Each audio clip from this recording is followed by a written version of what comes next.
Uh, so, so I just want to refresh all of those. We discussed about AWS cloud history when it started in the year 2006 and how we progressed. And after that, we discussed about different cloud providers, uh, be it Azure, be it Amazon, be it Oracle. And we all know that Amazon is the leader, and it's been leading since 2 decades. And as per Gartner's report, Amazon is the leading cloud service provider with lot of data centers, lot of regions, and all. So speaking of regions, I already told, right? Region is nothing but a geography.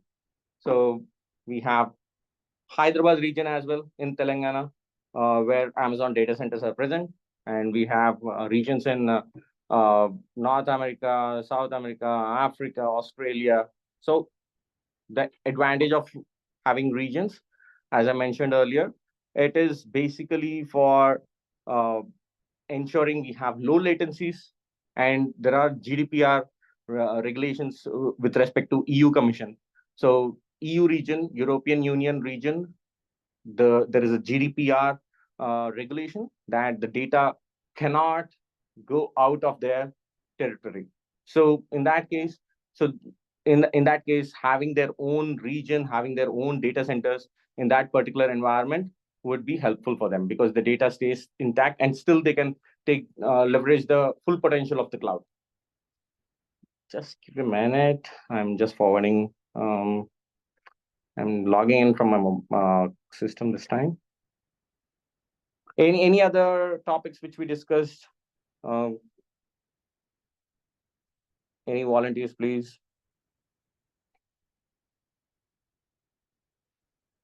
Sorry, I'm not seeing the chat, but one of you have to help me out.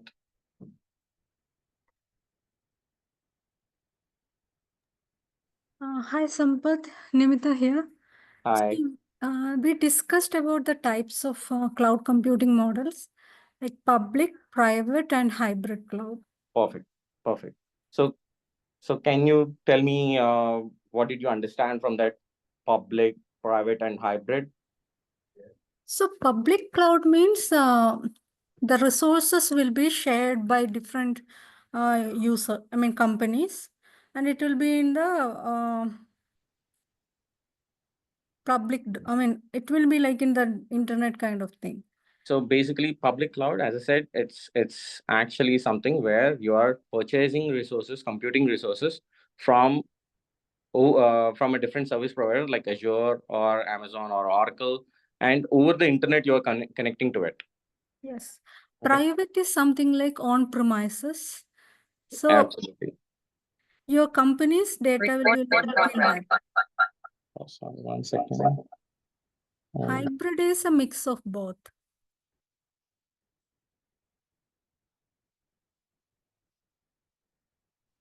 Yes, hybrid is a mix of both. Correct. Okay.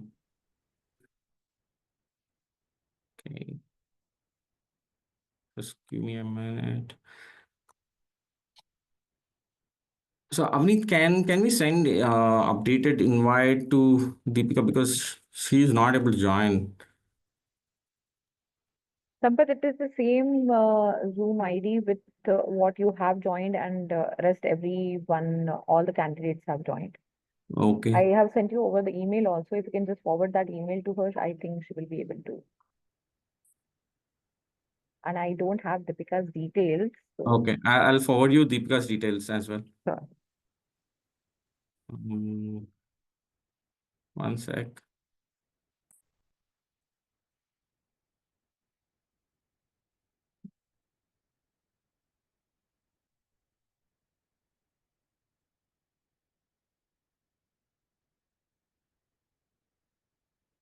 Okay, got it. So let's see if she's going to join or she has some trouble, but we can continue. So as we are speaking about public, private, and hybrid cloud, so hybrid is something where large organizations would use it because they do not want to just keep that uh, data center which is already procured to go at waste, because um, they've already procured it, they have already provisioned a lot of stacks or servers, and they have it in their data center within the company, within the on premise. That is the reason we are saying on premise, and we cannot just leave it idle, right? Because we have already provisioned it. It's not like lease or something. I mean, there are cases where we can even provision them for lease, but most of the organizations do purchase them upfront, and they cannot leave it like that. So they would take judgment on okay, certain services should stay on premise and certain services should stay on cloud. I can give you an example on this approach, hybrid approach. Mostly, what we generally do is we have database servers. So these servers are very crucial, and they have the company's confidential data, even though the cloud providers are very much compliant. When I say compliant, they are PCI, payment card industry compliant. They are HIPAA compliant. So HIPAA is generally for medical industry. So even then, when they're compliant, certain organizations are not safe about moving their actual data into cloud. Okay. In that case, what they do is they have the data on the on-premise servers. Okay. And they have the data on the on-premise servers, and they have certain parts of their application on cloud. Let's say we have front end, we have middle tier, where we have application logic and everything, and then we have the database tier, right? So mostly database tier would be present in the on-premise service, and this is only for few organizations who wants to either leverage the existing infrastructure which they already have, or if they have certain restrictions about security, that if they do not trust the cloud entirely, then they would still go with having database servers, or not just database, few complex and complicated applications which are very proprietary, they still have them on premise, and they have certain components on cloud. So this is where the hybrid thing comes. But nowadays, every startup or every new organization who is building, they are directly going onto cloud because it's easy. You need not have lots of investment. I mean, you need not put a lot of investment onto the infrastructure. Rather than you can start investing on your actual product. So I hope you got this clarity on public, private, and hybrid, because this is key. And I mean, when you're going for interviews as well, they generally ask this question like, what's your understanding on public and hybrid or private clouds? Yep. So now let's move on to another topic which I want to show you, which is, hey, I see Deepika on the invite right now. Deepika, can you confirm that? Yes, Sampath. Perfect. Perfect. We have Deepika as well. Great. So next time, Avneet, can you include Deepika as well? You can get her email ID. Please include her to the next invite Yes, as well. sure, Sampath. You should just share her email ID with me. I will block her Yeah, calendar. yeah, I'll do that. Thanks. Got it. So let's talk about again load balancing. Okay, what is load balancing, and why is it required? Okay, and what different types of load balancers are there in our environment? And I would also walk you through. So there is a lot of theory going on, but which I wanted to show you on the console how it looks like. But let's speak about load balancing, because these key terms are, again, as I mentioned, are key for you to understand prior to start working on the application. So so we have something called as elastic load balancing or elastic load balancers. As the name suggests, load balancing. So whenever we have lots of load coming onto a server, if there is no load balancer attached to it, load balancer, think of that as again an infra piece or a device or some So let's say we have servers. Similarly, we have load balancers as well. Those are all devices. Okay. So what if I don't have load balancers and I have only one server with me? Okay. There are a lot of requests coming in and hitting my server. And what generally happens? My CPU, my memory would raise. Okay. If it is memory intensive workload, then my memory would raise. And if it is CPU intensive, like compute intensive, my CPU utilization would raise. And let's say if I have lots of data coming in and lots of images, let's say images or whatnot, content coming in, my volume space would increase. So finally, what happens if my CPU, if my memory, all of, or even my volume is nothing but the space, whatever I was talking about. What if they get increased? Finally, one thing happens. Our application crashes because my server is out of memory, out of CPU, or out of space. So all of this happens, right? And the server crashes, which is resulting in our application to be not responsive. So how can we handle this? We can handle this with a mechanism called as load balancing. Okay. Load balancing, as the name suggests, it is going to send the load into multiple targets. Let's consider our EC2 instance. Our EC2 instance is nothing but server. You need to get grab of that jargon. EC2 is Elastic Compute Cloud. The name Elastic Compute Cloud. Why they have termed it like that? Because you can scale this server horizontally or vertically. When I say vertically, right now I have 8 CPU cores. I can install 16. I mean, one more 8 cores I can add, and even another 16 I can add. So vertically, I am increasing my RAM to it. Okay, this is how we did it in the past, where for our laptops, 8 GB RAM was there. Again, I have installed one more 8 GB RAM. I'm sure that most of you have experienced it in the past. Now all the laptops are coming with heavy RAM, but in the past we used to do that. This is like within the same physical machine, I'm including RAM, but this is not going to work out. Now, horizontal scaling is like the same application is now installed on a different machine, okay, but they're considered one. Okay, so my same application is replicated with same infrastructure type, same instance type. Like if I'm using 4 GB here, one more 4 GB would come. If the load is more, one more 4 GB would come. So this is called as auto scaling. We'll talk about it, but this is like elasticizing. Like we are increasing the CPU vertically, which was older technique, which is still there, and horizontally as well.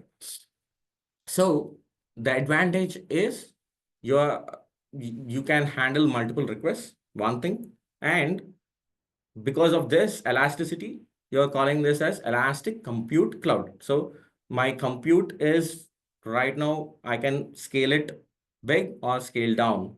So that is the reason for that term. And this is not possible even if I just have this replicas. If the load is not coming to all of the replicas, then it doesn't make any sense, right? So for that reason, we need to have one more device, which is called as load balancer.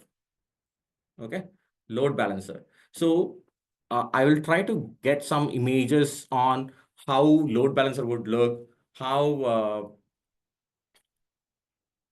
sorry, I didn't share anything. I'll come back to that. I didn't share anything, but I'm just giving the concepts here. We'll share soon. I think it's Nandini or yeah. So we will share the screen soon. So as I was saying, we are talking about elastic load balancers. So load balancers are definitely required, and so we have multiple different types of load balancers. As the name says, it is going to balance the load, whatever is coming to our application, to different replicas. So earlier I was saying we were getting a lot of requests to one server and the server is crashing. Now I have added the same server replicas, 3 to 4 or 5 with the same configurations, but still I don't know how to send the request to all these replicas. So that is the reason we are bringing in one more component, which is called as load balancer. So load balancer in AWS is actually going to send requests in round robin fashion. So what does that mean? So I have, let's say, in the backend, I have 2 targets. When I say target, let me share my screen and you would understand it better.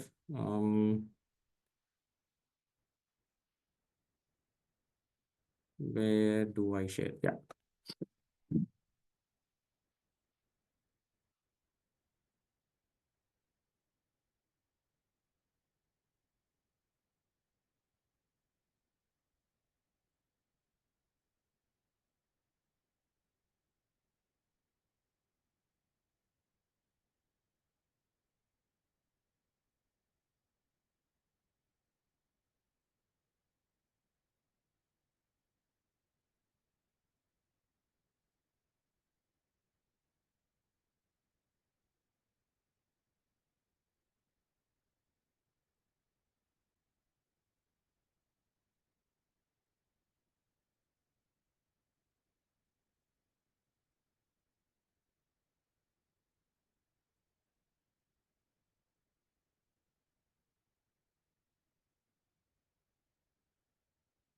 Let me go and look at the chat if there are any questions to me.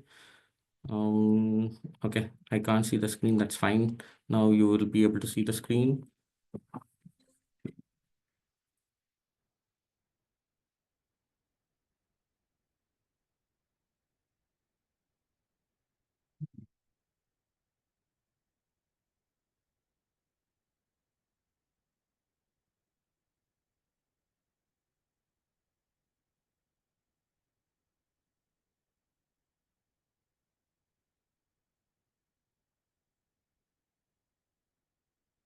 I'm opening something called as Lucid Chart. This is an interface where we can draw diagrams, and not just diagrams, but we can do a lot more. But the main purpose is to display architecture diagrams. This is the tool which I use generally to create architectures and explain it to the higher management, or be it to the team members, on what kind of components we are using in our application.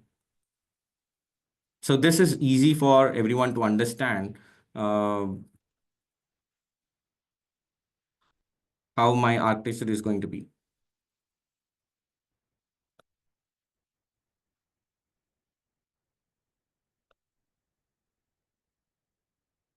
Okay, so this is what we were talking about.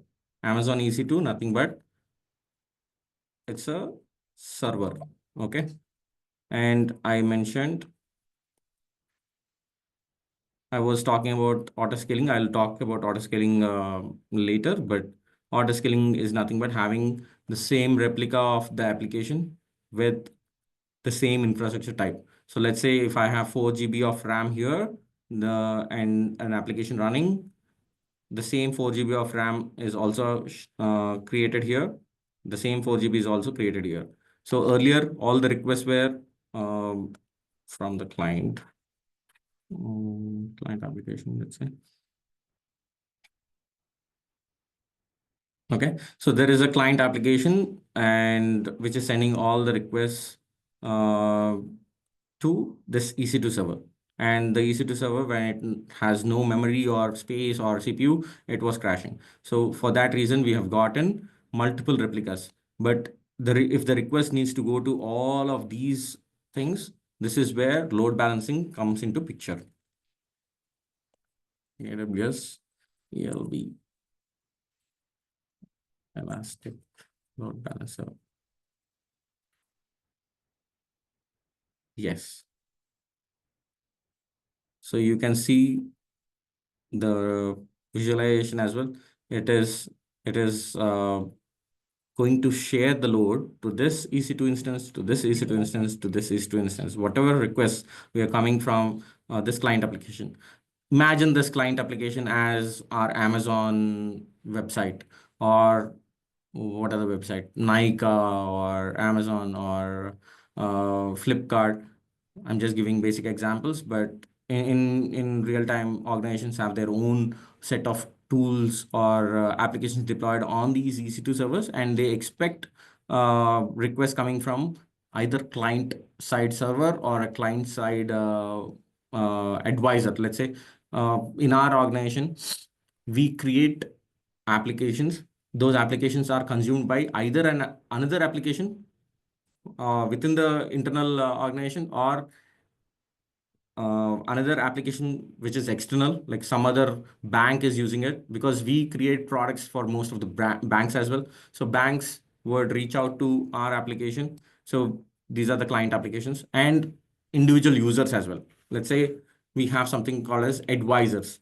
Advisors in financial industry are the ones who is going to advise you, hey, you need to buy this stock, you need to invest in this portfolio, you need to it's better we withdraw funds. So as you know, we are using Medium as a Grow or Zerodha right now, but there, and we are doing it individually right now. But previously, there used to be stockbrokers, there used to be advisors whom you would interact with, right? Even now, there are advisors for high potential clients. If I have 10 lakhs or 20 lakhs portfolio, I would have an advisor assigned, so that that advisor is managing my fund rather than me managing those funds, because I would have limited time, I would have limited knowledge. So they would actually be responsible for managing our funds. So even individual users are going to be considered as clients. Okay.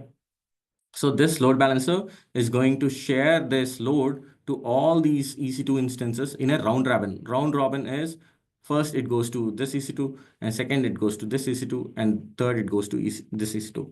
The advantage of using load balancers are these are super complex, and I mean complex in the sense how they're built. They're so complex, but they're so easy to use, and they have very good features. So let's say this Amazon EC2 instance is having some issue with, let's consider space is not there, some issue with RAM. So what happens is this contains something called as target groups. Okay, I will show you. And target group is nothing but a logical grouping, and this target group would sense that, okay, this EC2 instance is unhealthy, because we will have something called as health checks to identify how would load balancer know that this Amazon EC2 instance is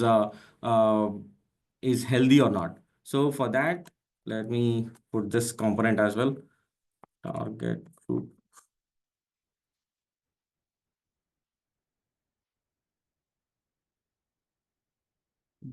Target group not coming.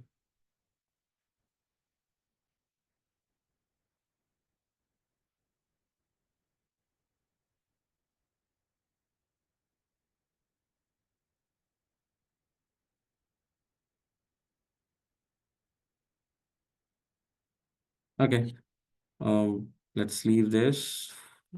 So I was saying it's a representation only. So target group will have all the information about EC2 instances, and there is something called as health checks. So health checks are basically like, it is going to poll this EC2, this EC2, and this EC2, and it is polling means nothing but sending a request on a particular port and waiting for a response. So it sees like, okay, I've sent a request and this EC2 is responding. I've sent a request to this one, this EC2 is responding, and same with this one. And these requests are sent by the target group, which is independent of the client application. So ideally, the EC2 instances get requests from the client application, but we are also having something called as target groups, which are actually sending these requests to these and finding out whether this EC2 instance is healthy or not. So if it is not finding, if it is not getting responses, then this target group is marking this EC2 is as unhealthy. So what happens is, when target group is making this as unhealthy, then the load balancer, this one, is going to send requests only to this one this server, and this server. So it would remove this from the, or it would, as it is marked as unhealthy, the request would not be sent to this target. Because if the requests are sent to this target, one user would see an application not coming, and another user would see an application coming. So this is so intelligent that to find out what targets are unhealthy and send the request to targets which are only healthy. And elastic load balancer, we have 3 different types. One is classic, which is created like 15-16 years back. Classic load balancer, it has no features. As I mentioned, every year a new feature would be added, or every year a new generation of infrastructure would be created, right?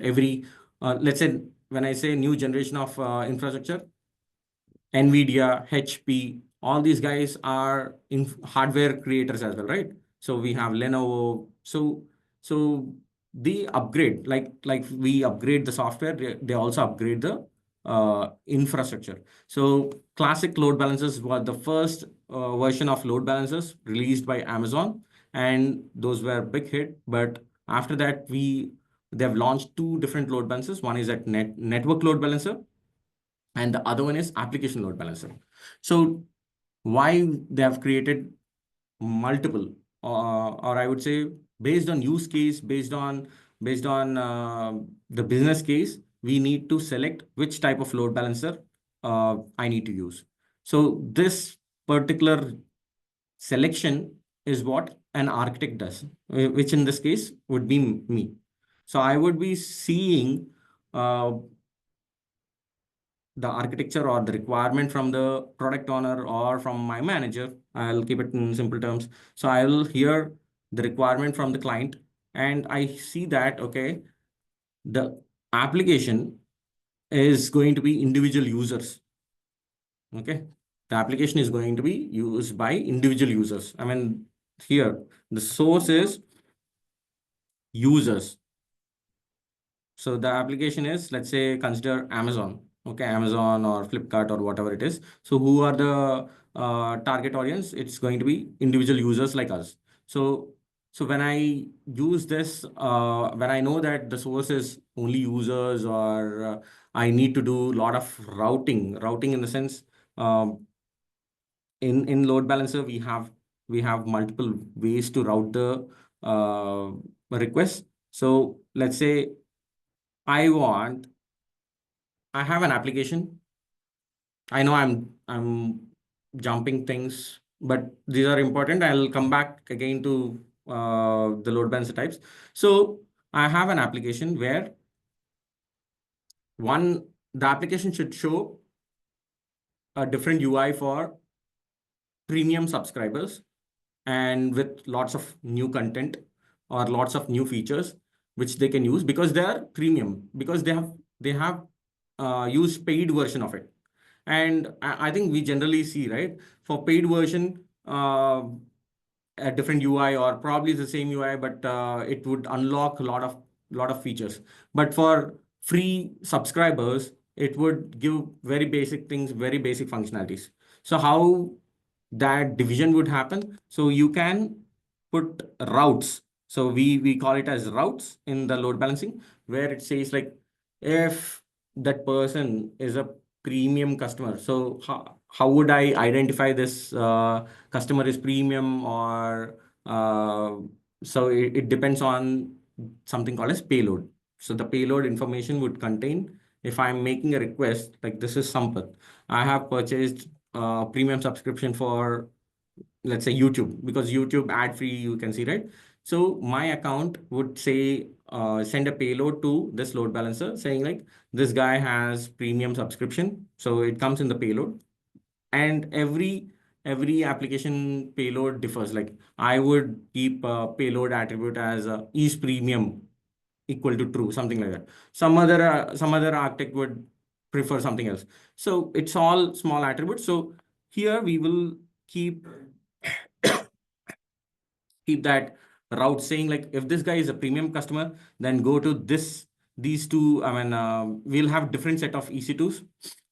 for premium subscribers. So we will say like, if they are premium subscribers, then go to the different set of EC2s rather than the old set, which has an application of for free subscribers.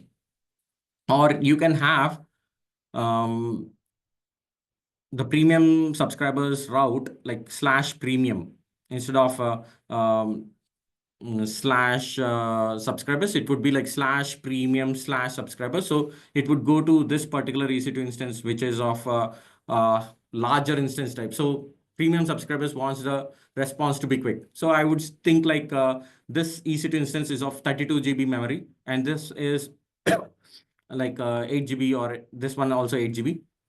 So premium subscribers would be going to this EC2 instance, and regular subscribers would go to this EC2 instance. So that is all possible. As I mentioned, Elastic Load Balancer is a complex thing created by Amazon, but it's very easy to use, very intuitive. So we can make all of those rules in this Elastic Load Balancer. So if it is a user, then we have different layer 7. It works at the presentation layer, right? So presentation layer, we use application load balancers, and if my end application, or not end, but by source is something like a different server or a different application all put together. It's not a real user, rather an application from a bank. A bank application is reaching out to my application, then it is working at a network level, which is layer 3. Okay. So layer 3 is the network level. So when there's when we know that the routes are not at the presentation layer, all the network traffic is originating from the from an application source or from a different application. That is when we choose network load balancing, because network load balancers are kind of working at the layer 3. So advantage of layer 3 is it is so quick, it is low latency, but at the same time network load balancers are costly as well. So we need to understand how and under what scenarios we need to select network load balancers and application load balancers. The classic load balancers are actually out of date. They're legacy. They're not considered anymore while we create load balancers. So it is all legacy. So there's a lot of, I would say, we had a lot of theory right now. Now in this session, we will understand how the console looks like. Okay. And this is, by the way, I'm logging into Amazon Web Services from single sign-on. Single sign-on, as you know, it's like with the same user credentials. I can log into Amazon. I can log into my Lucid chart. I can log into all these applications which I have access. Okay. So I'm using the same credentials, set of credentials to log into multiple applications. So that is single sign-on. Okay. So this is, common for most of the organizations, because you do not want to log into one application with set of credentials and again a different user set of credentials for logging into some other application. It takes a lot of effort, and it takes a lot of effort, and it is like you have to keep track of all of your passwords, right? So which is usually very tricky or tough, I would say. And we also have Duo, which is kind of a multi-factor authentication. So nowadays everyone recommends using multi-factor authentication. So you would get a notification to your mobile and you have to accept it. So this is having an extra layer of security. This was not there previously, like 5-10 years back, or multi-factor authentication is there, but making it mandatory was not there previously. Now, even for Azure, even for AWS, multi-factor authentication is so important, because what if I have shared my password by mistake, or probably someone has cracked my password? and they could log in into my application and make a lot of mischievous things, right? They can stop servers, and lot of things can happen which are very much vulnerable, right? So even in the banks, you are getting this OTP, that is nothing but multi-factor authentication. So that is very much important, and they are made mandatory. And in here, you can see I have access to different set of accounts. So I would be choosing one account where I have access, and this is at an organizational level. So because we have approximately 250 plus AWS accounts per application, we created one account. So that is the reason we are having lots of AWS accounts. Sorry. When I started with Broadridge, we only had 3 accounts, one for dev, one for QA, and one for prod. But now we thought like having all of the applications of Broadridge in one single account would have a blast radius. I mean, larger blast radius. When I say a larger blast radius or single point of failure, if something goes wrong with that account, all my applications in that particular account would be crashed. So that was the reason we took a decision that no, we need to split all these accounts independently so that everyone will have their own AWS account, and the single point of failure would not be there. The blast radius would be very minimal. So if one account is impacted with any issue, then only that particular account gets I mean, any vulnerabilities, or it would be impacted, but rest of the accounts are still safe. So that is one of the reasons of having individual accounts. And AWS also would not be charging for creating an account. Only for the resources you consume, you will be paying them. Okay, so having differentiation of multiple accounts is not a cost-effective thing, but it becomes cost intensive when you have certain guardrails on your accounts, certain services which would monitor your account for any anomalies, and having different accounts, you need to have agents running in all of those accounts, right? So it would sometimes become costly when you need to have those kind of security services deployed onto every AWS account. If it was my previous old case, it was agent was deployed on only one account, and that is sufficient. But in this case, you have to deploy it in all accounts, and that's sometimes cost intensive. Okay. And I guess you have created or launched your own Amazon account. You have followed the steps of creating a free tier account. So you would generally use a different URL to log in, but we all end up on this homepage, right? Did anyone create AWS account, free tier AWS account? Can you put it in the chat, please? Perfect. Yeah, I see a lot of folks saying yes, yes, yes, yes. Perfect. And I see Shweta saying she tried to create an free tier account, but payment issue. See, payment issue happens when mostly with if the bank is not accepting for recurring charges, or generally credit cards would work with no issue. Even debit card should, but you should be trying a different payment gateway, I would say, when you're creating this free tier, if it's throwing any error to you. So this is how it looks like. Earlier, as I mentioned, we used to have only somewhere less than 10 or 15 services. Okay. 10 to 15, this I was talking about like almost like 2008, 2009. And now you can see Amazon has lot many services. It's like a huge 250 plus services, all of this.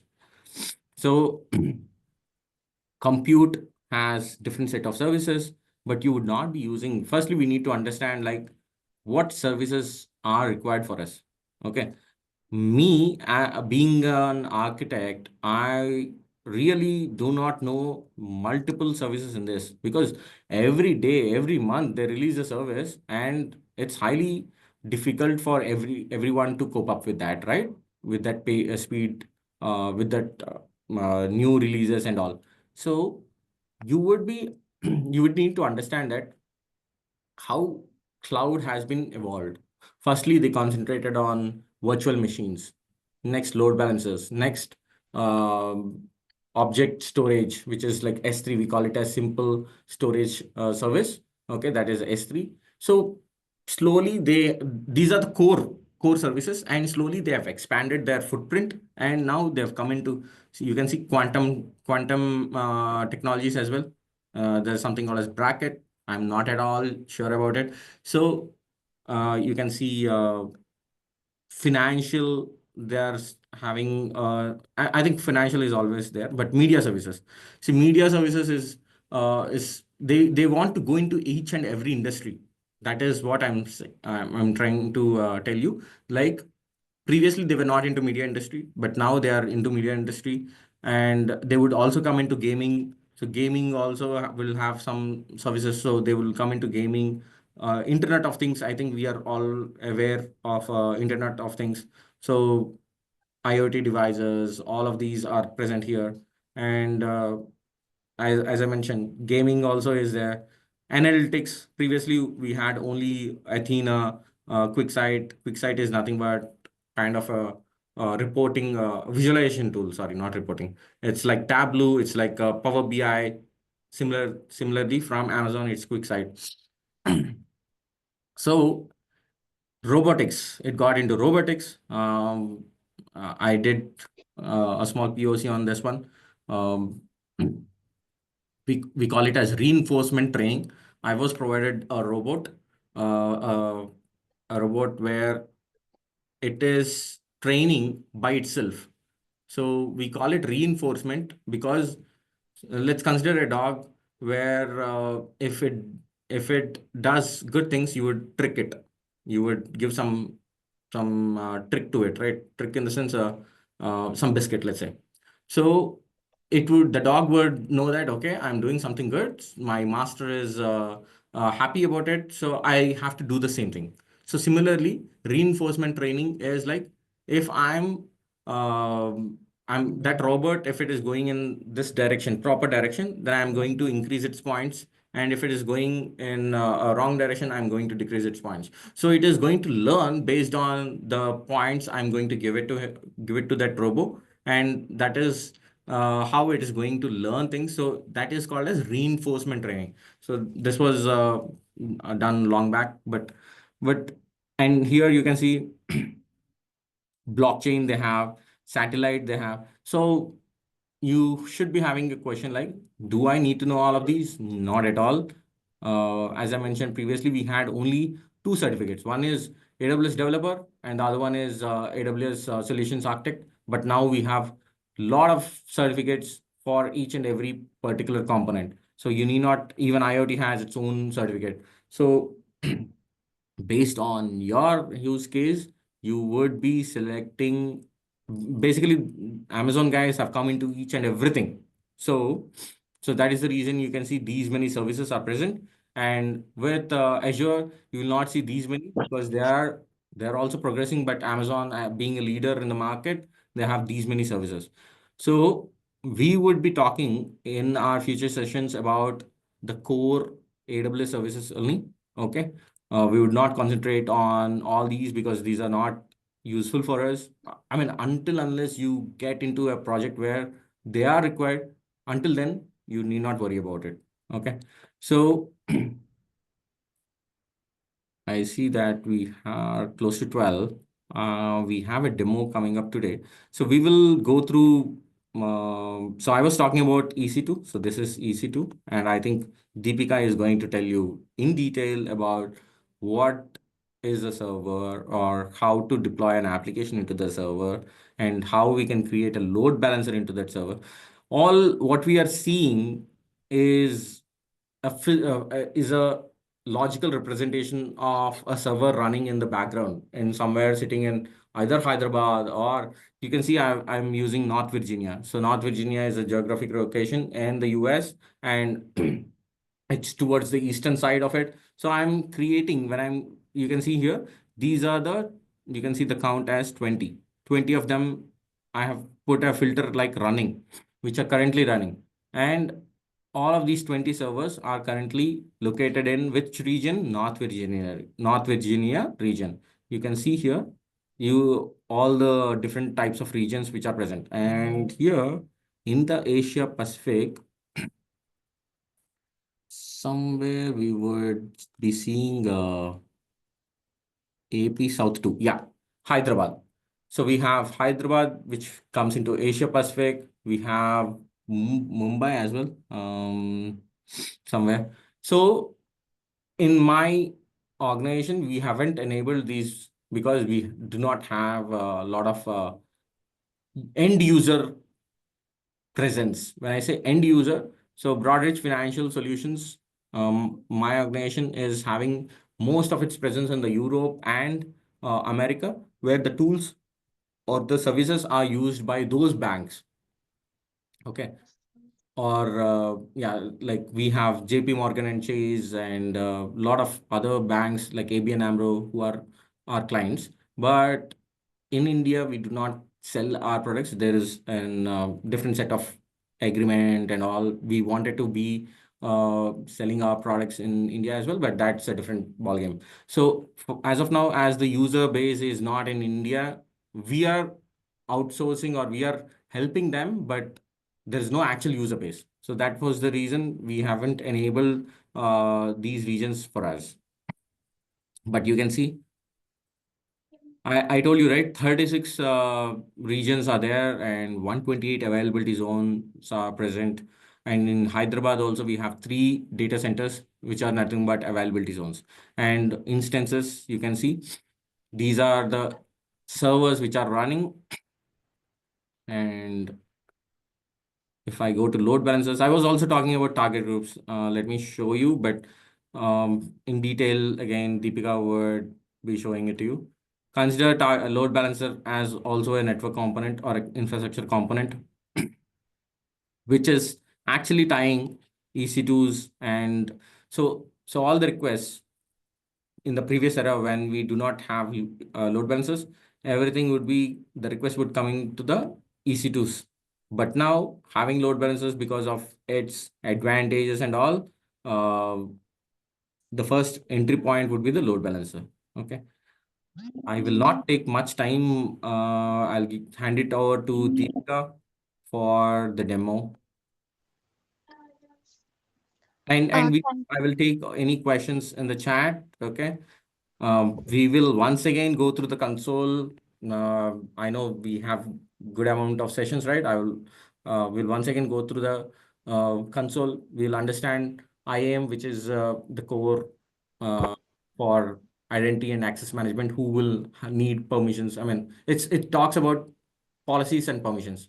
Like as a person, what kind of services I have permissions to. Because if I go and start some robo maker, which is robotics, or if I start something related to quantum technologies, it is going to cost us more, right? So we have to ensure like how we restrict any mischievous activity or someone launching something which is not intended to. So that's IAM. We'll definitely go through in detail on those things. Okay. Deepika, are you there? Yes, thanks, Sampath. Let me share my screen. Thank you. And if it's going to take more than 30 minutes, that's fine. We will complete this demo today, Deepika. Okay. Sure. Let me know once you're able to see my screen. Yes, we can. Okay. I'm logging into the AWS console.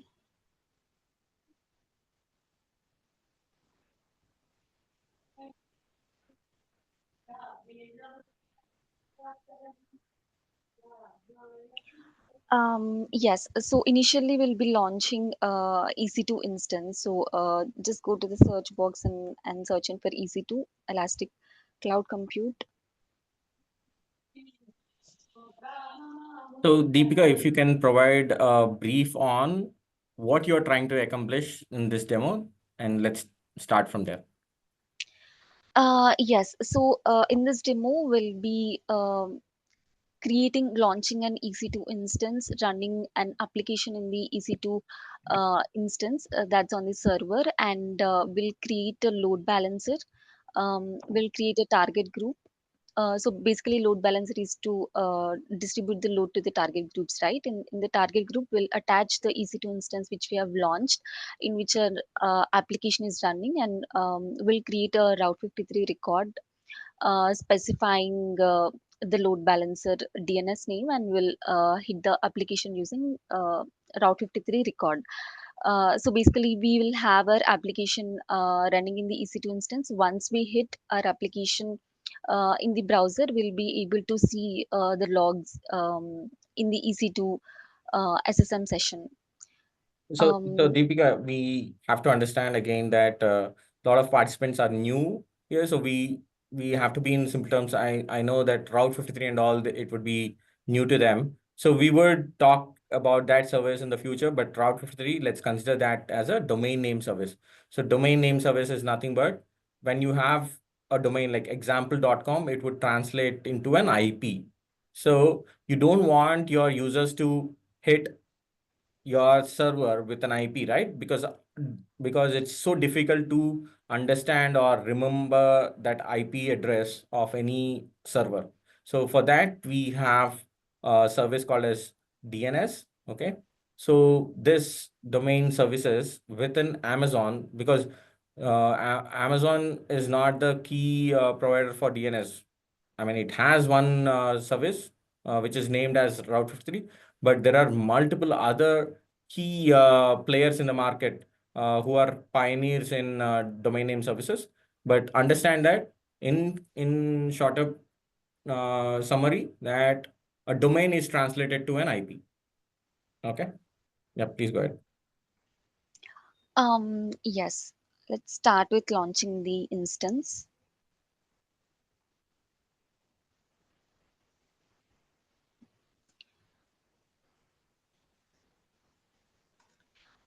Let's provide some name to this EC2 instance. It is a user chooser name. It could be anything.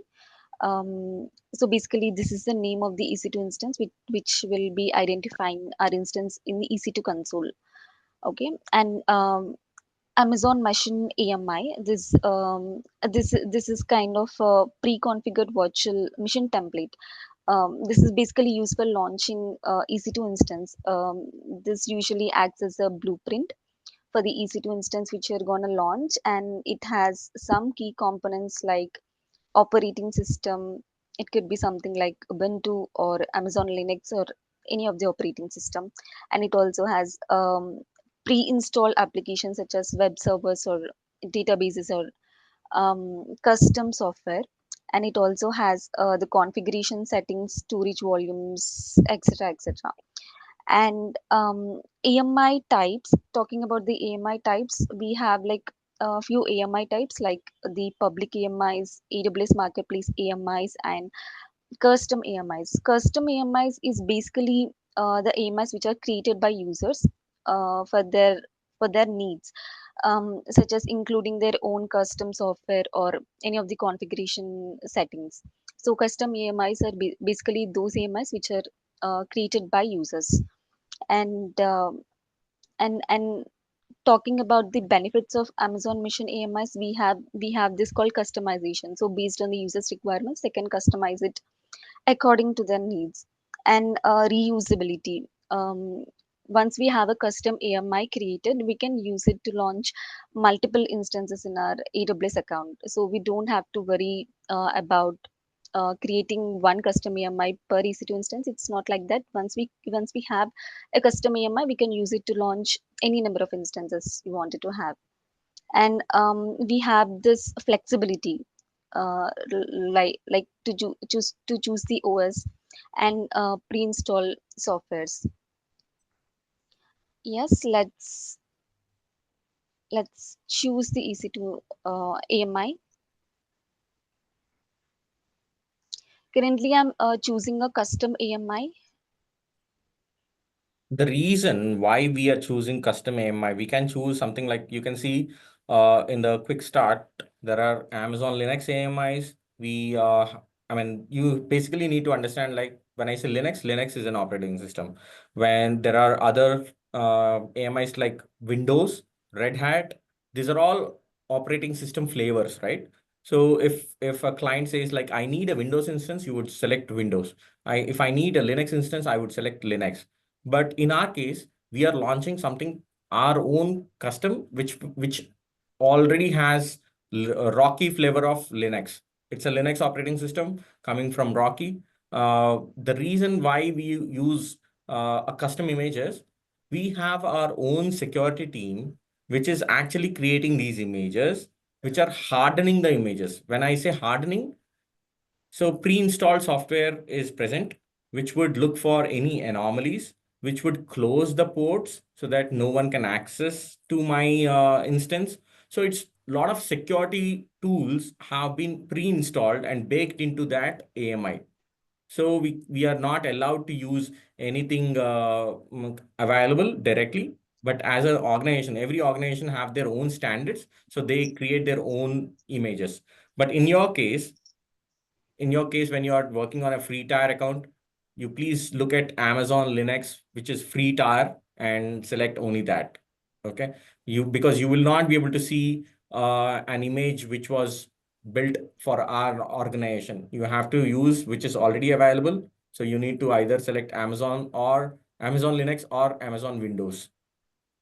Okay. And I see that there's a question, will I create an EC2 instance as a client or customer or as a owner of? See, you are kind of a developer at this point. You are responsible for creating an infrastructure. In this case, you are required to create an EC2 instance because there is a development team and you are infrastructure team, let's say. Okay. In agile terms, it's again different, but I'm not talking about agile, but development team does create application development. They build software on either Java, Python, Go, or whatever language, but they need that uh, application to be deployed on a server, right? So this is where you would come into picture. Okay, you would create an infrastructure for them to deploy their application. So this is where. Okay, another question. Amazon Windows for having Windows OS? Yes. Quick start AMIs. Deepika, can you go to quick start AMIs? Sure. You can see. I think you already selected the AMI. Remove the filter, then you will see Windows. And you can see in the filter asking Windows, right? Write down Windows. Yeah, you can see there are Windows AMIs as well. So all of that is there. Please, I would recommend you all to go over that AMI section. Try to spend some 10 minutes, understand what kind of flavors we have. Okay. So let's say you want to deploy Salesforce application. Okay. So instead of you getting the package from Salesforce, like we usually do, right? We download that Salesforce from internet and we install it. Rather, there is marketplace. Marketplace is a place where you can others can publish their AMIs. Like one even Salesforce team is going to publish their Salesforce AMI, which is like already the package is installed, so that you need not go through that all of that pain, and you just need to select that marketplace Salesforce AMI. But what is the advantage for them? as they are as they are publishing their AMI and we are consuming it, we need to pay for that marketplace AMI charges. So that everything comes with a price. So please just go over all these sections and try to get a hand out of it and ask me questions in the next session on your experience. Go ahead, Deepika. Yes. So currently I'm choosing the custom AMI.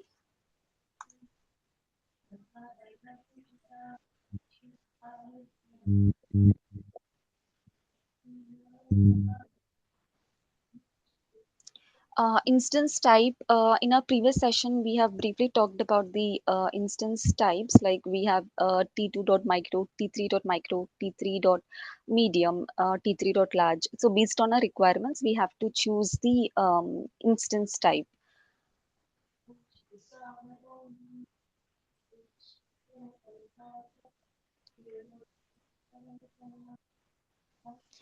This is basically a key pair. This key pair is basically used for logging into to our EC2 instance using SSH. So if you wanted to log in to your EC2 instance using SSH, you can have a key pair. You can also go ahead without a key pair, proceed without a key pair. That's completely up to us. But the recommended way is to create an EC2 instance with a key pair. And in the networking, we'll be choosing based on a requirement, like the subnet, I'll choose a different one. We have this flexibility of choosing our own subnet.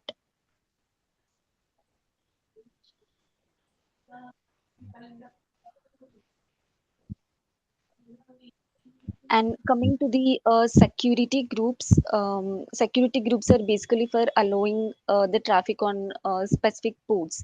For example, in our case, we are launching our application on port 80. So this will be the security group will have the port 80 allowed.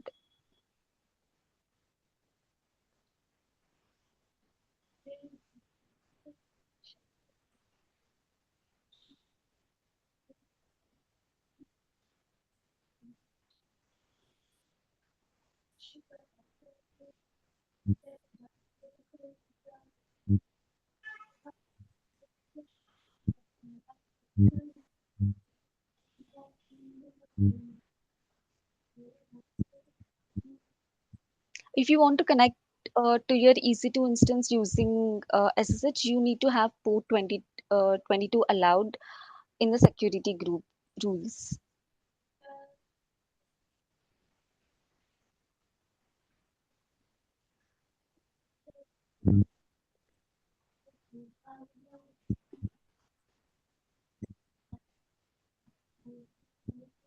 I'm choosing an IAM instance role. Basically, IAM role is, will have the policies, IAM policies, and IAM policies will have the permissions needed. For example, the permission to log into EC2 instance using sessions manager. Maybe for application wants to access to S3 buckets or DynamoDB tables, whatever the service. If you wanted our EC2 instance to connect to other AWS services, then we need to have permissions enabled for our EC2 instance, and that's through this IAM instance profile.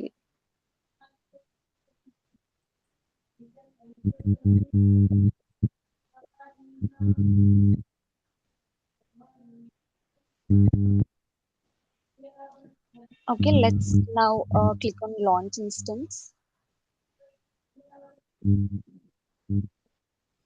This will show like successfully initiated launch of instance, and this will show the instance ID. Once we click on this, it will redirect us to the EC2 instance which we have just launched.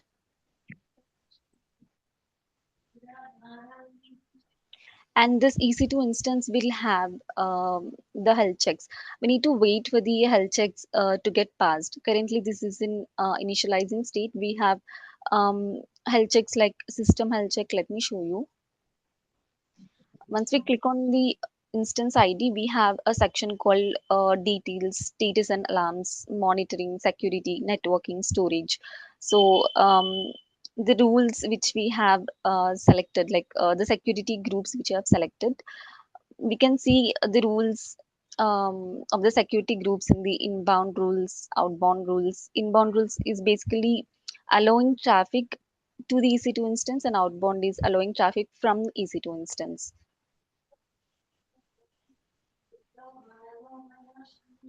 Okay, let's go to status and alarms. Here we see system status checks and instance status checks. Currently, this is in initializing state. It will take for a while, about 5 minutes for this to get passed, the health checks to get passed. Once we have the health checks pass, we'll log in into the EC2 instance using Sessions Manager and we'll launch our application.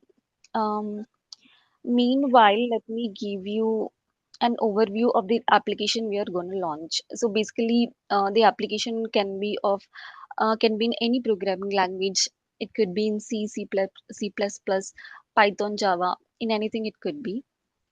So basically, this is a sample application which I'm taking, but the application you can take is of your choice. You can take any application, you can code, you can take anything of your choice. So this is a very small basic application. What this application will print a hello world kind of statement when we hit the application from the browser. Okay, let me explain you this about this application. So this has an import statement which is importing a basic request handler class and a class that implements an HTTP server. And we are writing a custom class, my handler class, which is inheriting from simple HTTP request handler class which we have imported, and we are overriding do get method which is in the simple HTTP request handler. This has like self dot send response 200. This will send a HTTP response code 200 which will indicate a success. 200 is a success status code, right? Yes, and then we have self sender content type and text HTML. This sets the content type header to text HTML, informing that the client that the server is sending a HTML body. Okay, and then we have n headers, which means that the headers are complete and now we can send the response body.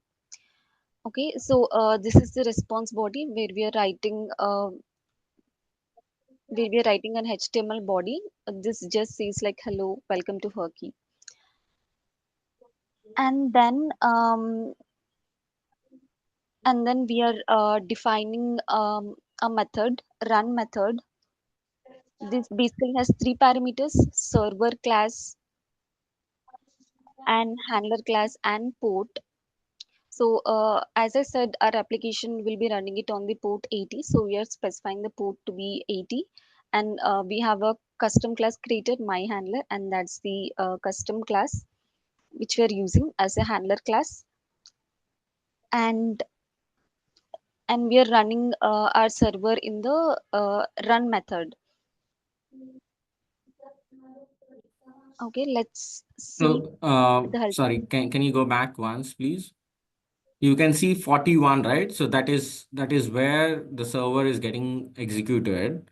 And just to all the participants here, you need not get to know all of this content, because this is generally a programming language created. I mean, this would be created by the developers. So they would be installing their application, be it on Python or any programming language, and they are responsible for this portion. So you need not worry about how would I start coding and all. So please take that out of your mind. So you are responsible for mostly the infrastructure part and architecting, like what service I should be using, what instance type I should be using, how many volumes I need to keep.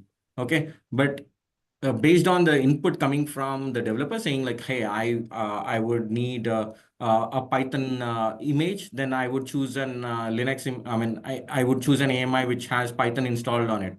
Okay, or I would also install it. Even if that image is not present, I can install that software by ourselves. I mean, you are responsible to install that software, but the programming language and all, unless you wanted to be a programmer, you need not worry about it. Okay, we wanted to show you a very basic uh, application. So that was the reason Deepika went and has created a uh, small program on Python. Okay, go ahead, Deepika. Yes, let's see the health checks.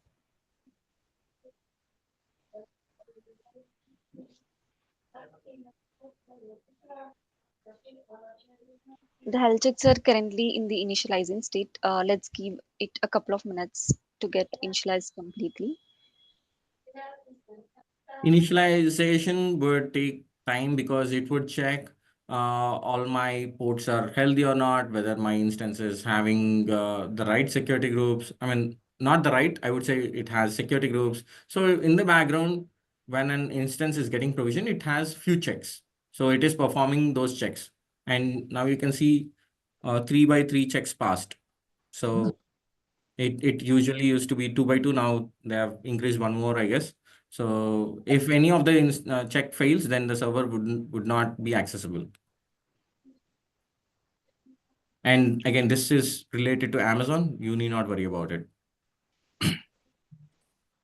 Go for it. Yes, let's now try connecting to this EC2 instance which we have launched. Just check on this box and click on connect. Here we will see multiple ways like sessions manager, SSH client, EC2 serial console. As I mentioned while launching the EC2 instance, if you wanted to connect using SSH client, you must be creating a key pair and using that key pair, and we should have port 2022 allowed in our security group rules. Currently, we'll be using the session manager to log in into our EC2 instance to create the application.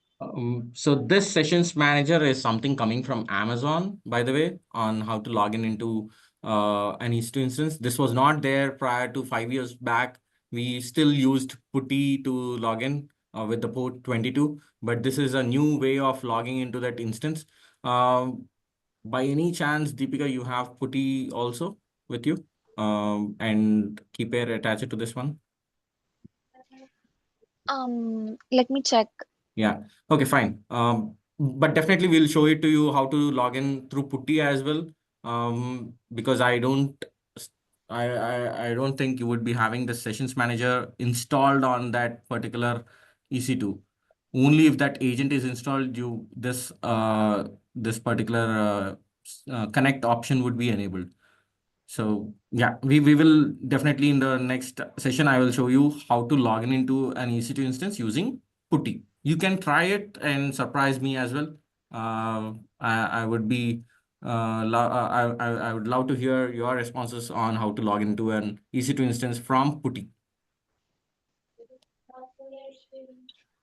Sure. Yes.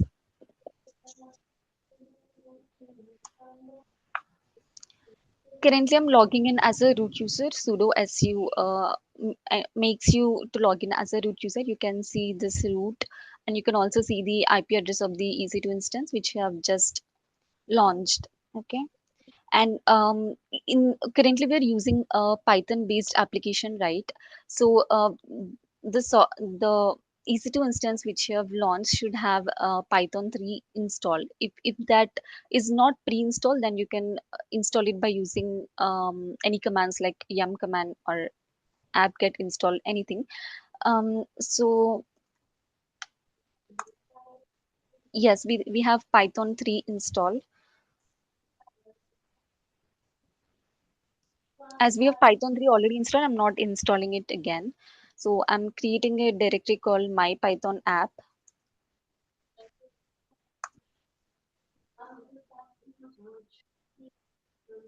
And I'm moving to that directory.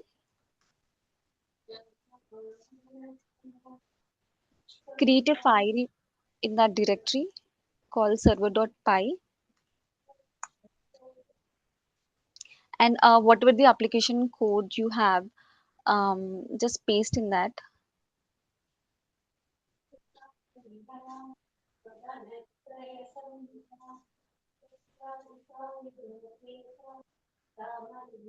Save the file.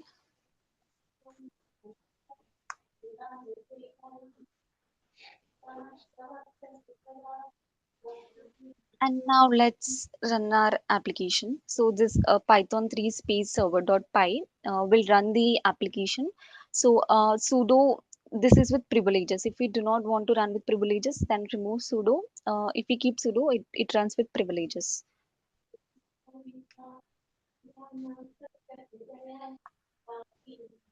Yes, it prints a statement saying starting HTTP server on port 80. We have a print statement in our code for that. Here is the print statement line number 40, starting HTTP server on port. So as we have written this print statement, this has printed this. Now let's go ahead and create a load balancer. Load balancer is to balance the load among the targets. Yes.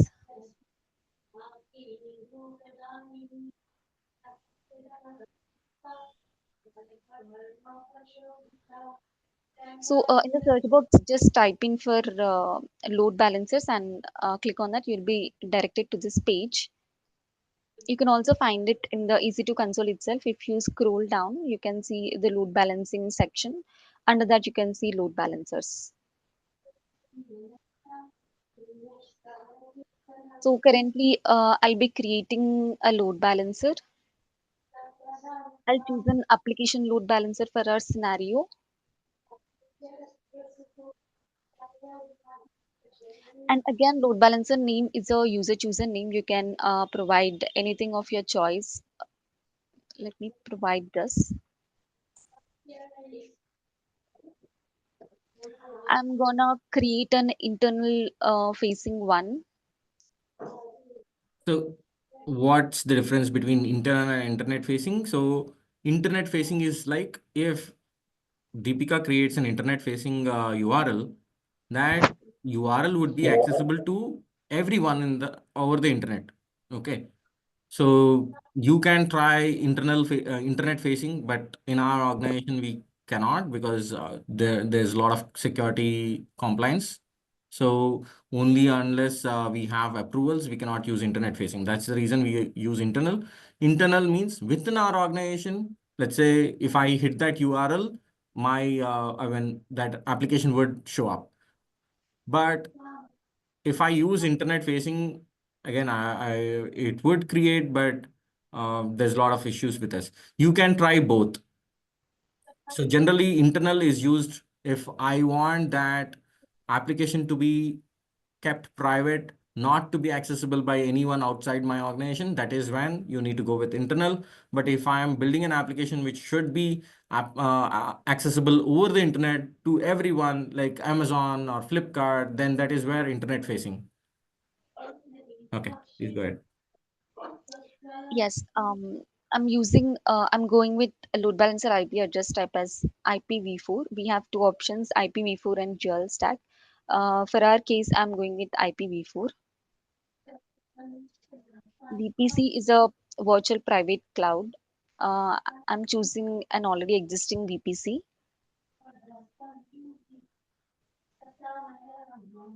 So VPC, as I told you, it's a isolation created for our account, saying like, hey, this particular instance is created for Broadridge. We see like there is a VPC assigned to it, right? So virtual private cloud, consider that as a logical representation of where my instances would be saved or located. Okay. And you can see availability zones. If I'm selecting multiple availability zones, then the instance would be created in that data center. Let's say if I'm using 1A, that is one data center. If I'm selecting other one, that's another data center. Okay. Yes, let's now go ahead with choosing the availability zones.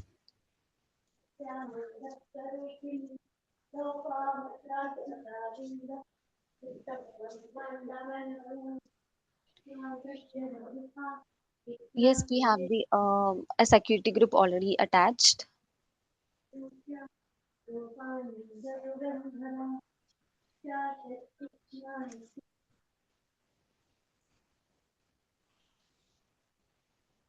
Yes, now we'll be creating a target group.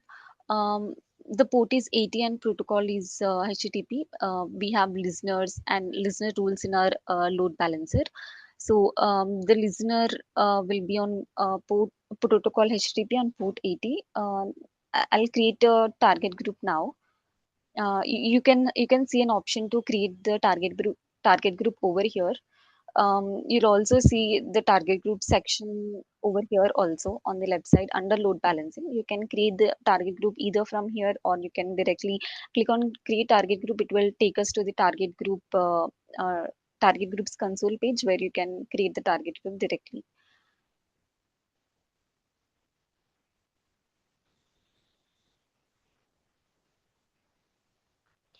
Yeah, so we have different target types like instances, IP addresses, Lambda function, application load balancer. Currently, I'm choosing instances because we have launched an EC2 instance, and we want to set up that EC2 instance which we have launched as a target. So that's the reason I'm going ahead with instances as a target type. Again, target group name can be anything. It's again a user chooser name. So it's completely up to us what we wanted to keep it as.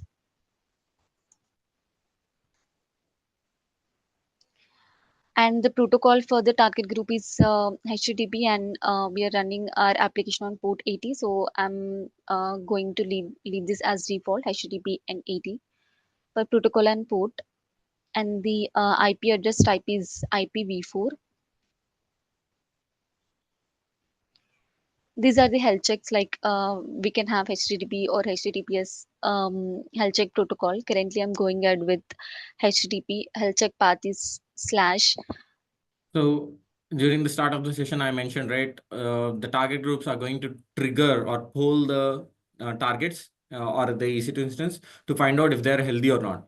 So this is the one which I was talking about. It is going to poll. If you click on advanced health checks, Deepika, quickly, you can see that on which port we can override the port. We can say how many times if I get response successfully, that should be considered as healthy. And if I don't get successful response for X number of times, can you scroll down, please? You can see healthy threshold 5 times, unhealthy. If I don't get response properly for 2 times, and that is when it is considered as unhealthy. The target is considered as unhealthy. And you can see timeout also. After a request is sent, it would wait for a certain duration. Okay. In this case, we can it's configured as 5, and you can see the minimum and max as well, and the interval at which the target group is going to poll the backend target. It's 30 seconds, but you can keep it to the minimal. If you want to be so aggressive that I need to know proactively that my application is working as expected or not, that is when you choose the lowest number, like 5. But it would make requests to your server every 5 seconds to find out whether I'm getting response or not. Okay. And you can extend it till 300 seconds. Got it. Sorry, go for it. Yes, now let's click on next. Here we have all the instances, running instances, available instances. So let's choose the instance which we have just launched, like this, the instance. Just click on it, and you will see an option called include as below, and the port I'm confining it to 80. Click on Because include. our application is running on port 80, that is the reason we are selecting 80. If your application is running on a different port, then you will select different port here. Yes, and now we can see, once we click on include as pending below, you can see the targets in this section. Now let's create target group.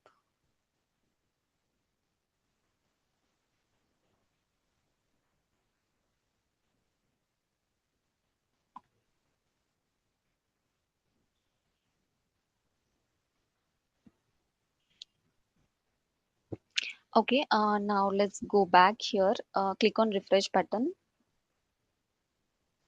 and then let's search for our target group.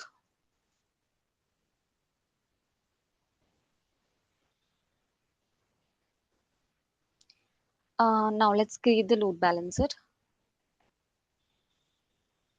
You can see the status is in the provisioning state.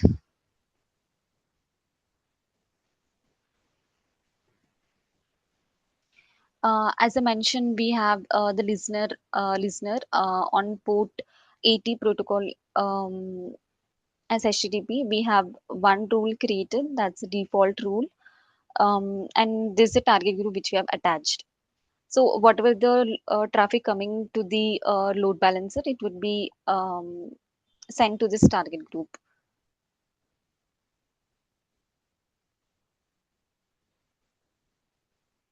Once we click on the target group, we can see the health status as initializing. This will take a while for it to be come into the healthy status. It will come into healthy status based on the health checks what you have configured here. In the meantime, let's go ahead and create a Route 53 record.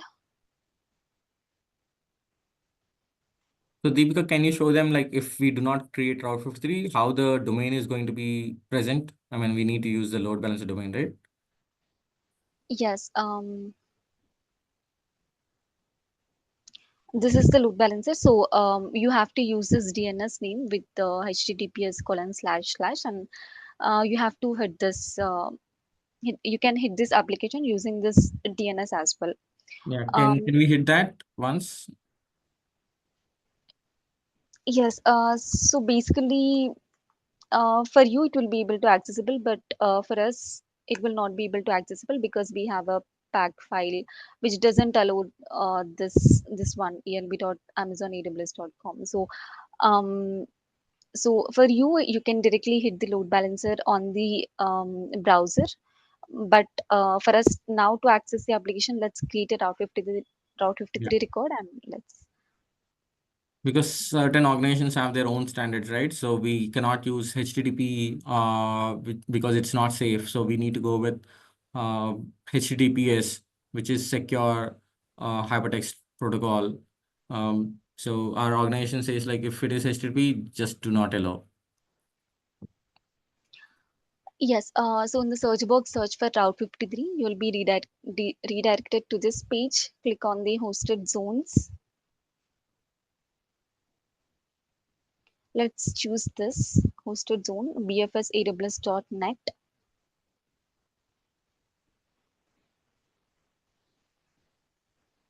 Let's create the record.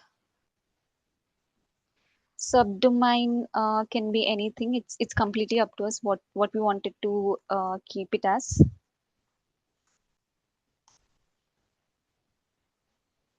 And here I'm going to enable this one.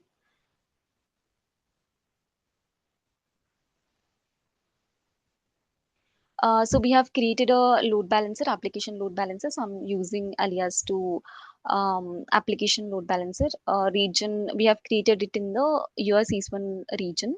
So let us choose it. North Virginia, US East 1. The load balancer which we have created just now.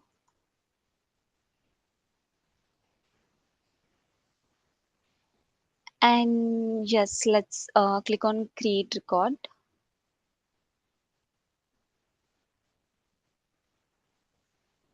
Yes, once you have created, you can search it in the search box. You will be able to find the record.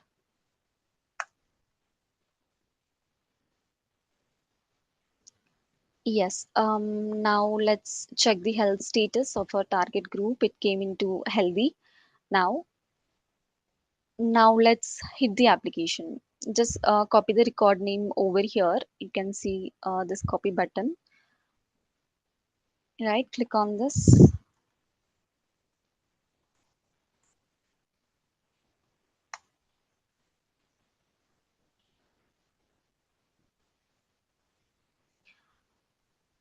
We are running it on HTTP, so let's modify this to HTTP.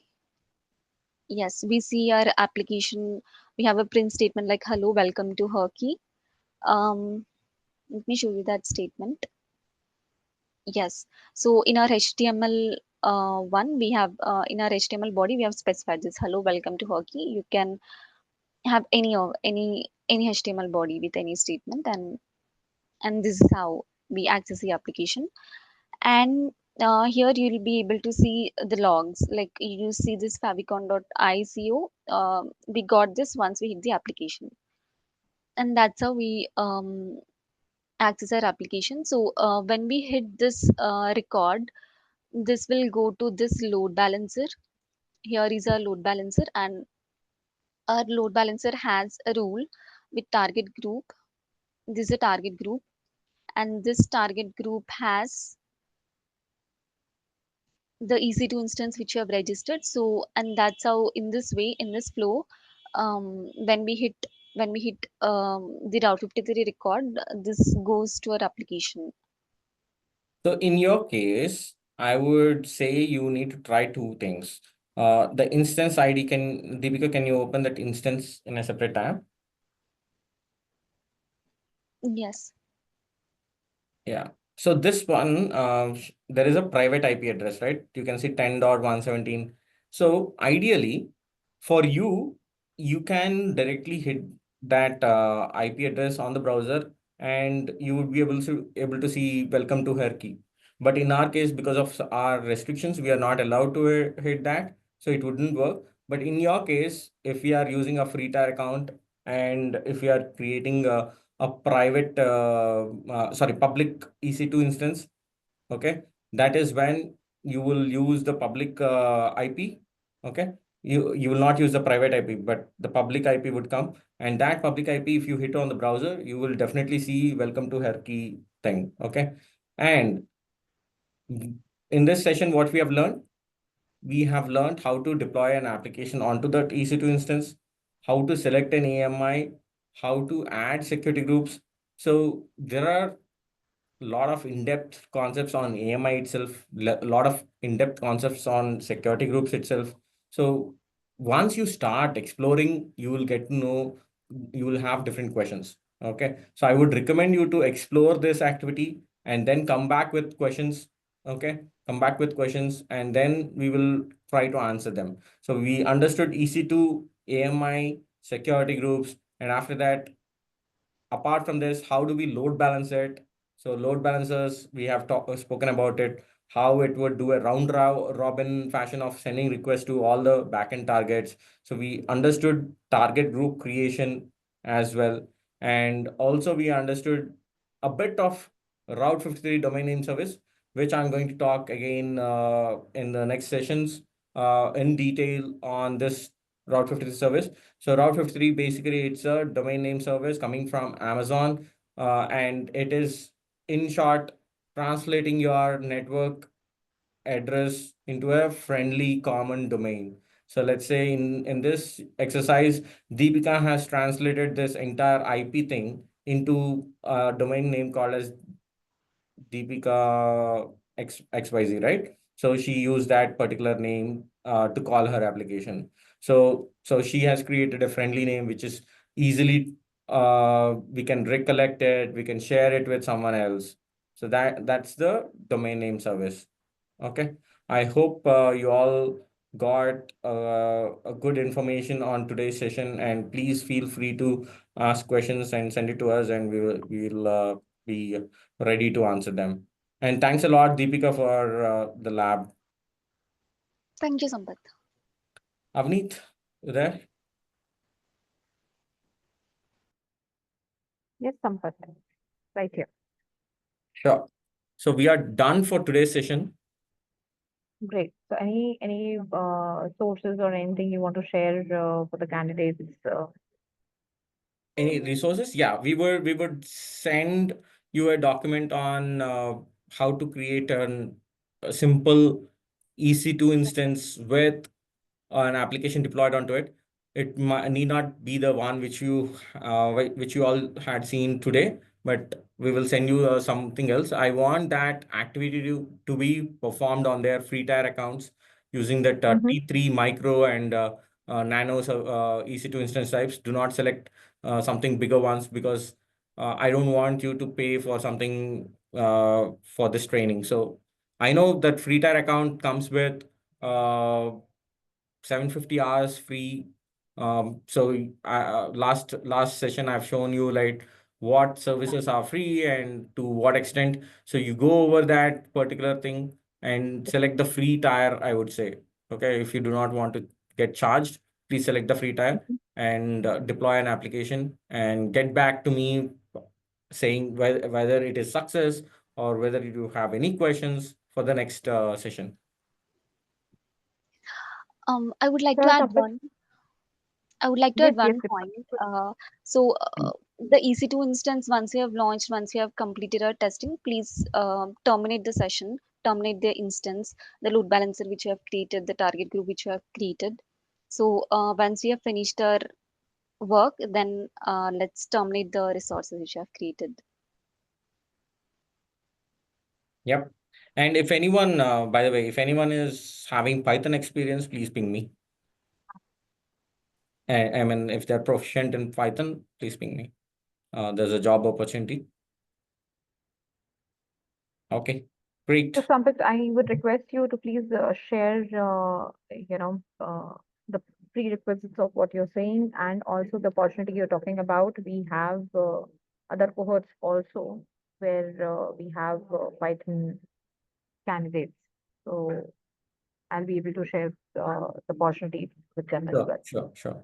Yeah. Yeah, and there is a question from Somebody's asking Shilpa about on how to terminate the EC2 instance, and that is key. So how did you launch it? You use the launch option, right? So after you launch it, you can see there is a select option.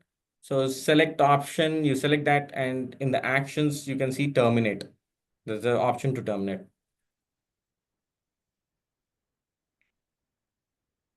Okay, thank you so much.